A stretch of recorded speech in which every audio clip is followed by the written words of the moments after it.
Welcome to the show. Thanks for coming down tonight. Thanks for having me. The move from Formula One to ARCA would be a little more weird if Juan Pablo Montoya hadn't already done it. Welcome back to the show. Should we be expressing condolences on your departure from Formula One, or congratulations on your starting a new career as a stock car racer? Oh, I'm positive about it, so I'd hope to be congratulated. For me, it's an awesome move, and I'm really super excited about it. That's neat. That's you got to be that way in the racing business. You got to maintain positive mental outlook. Yeah, and to be honest, after my whole life growing up, I'd always dreamed about Formula One. So having achieved all that I was going to in Formula One, and stepping back and thinking, man, what am I going to do now? And to have Red Bull give me this backing to try to make this venture into cup racing is awesome, because now every morning I wake up, I have this new kind of goal to get up and get after and chase down. So it's really a great feeling now. You mentioned having accomplished all you were going to be able to accomplish. Elaborate on that. I mean, I'm assuming you don't mean that you think your abilities limited you to what you were able to do. No, I think that especially in Formula One, that in racing in general, you have to be in the right place at the right time. And there was a lot of instances throughout my career in Formula Renault when I won the championships, in GP2, where I was definitely in the right position with the right team at the right time, and I was able to advance.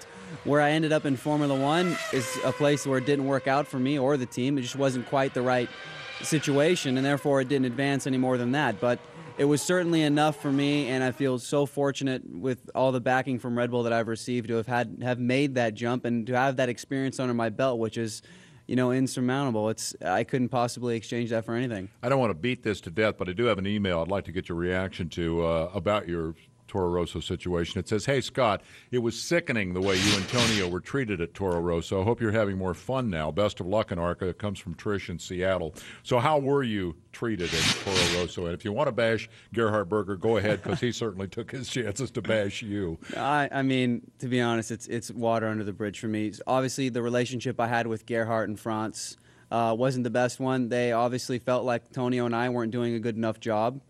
I'd like to say that I could have tried harder and gone faster, but I think, of course, I couldn't have. Otherwise, I would have done it.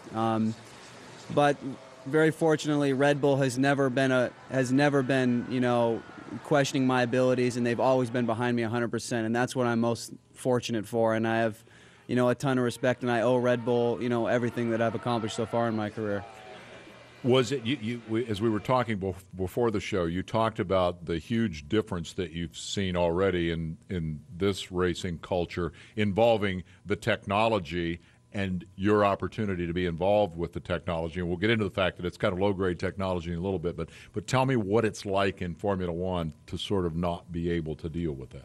Well, it's I think much more like a job, I would say, because we'd come to the racetrack, and during the race weekend, I probably had 4 or 5 hours worth of meetings with engineers and, having very little input in it, because, to be honest, the engineers who are running these teams are a lot smarter than I am.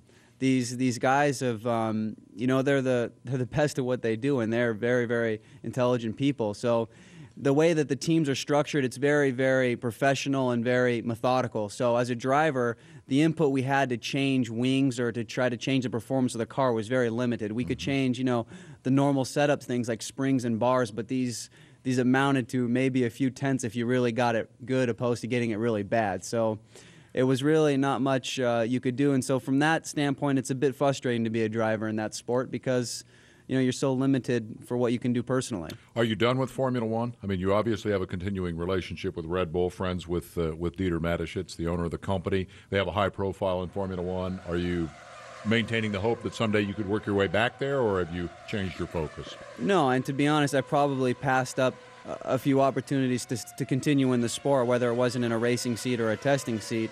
But I think after the experience I've had in there, I take the experience with me in full stride, and I'm happy to leave it. And at this point, I would say there's no chance to go back, and I'm concentrating, as I have my whole life before, I'm concentrating all my efforts on trying to make a successful career in stock car racing. And you mentioned that it's fun to get at your age to still have the opportunity to start over in a new sport and you've already done this once, now you get to do it again.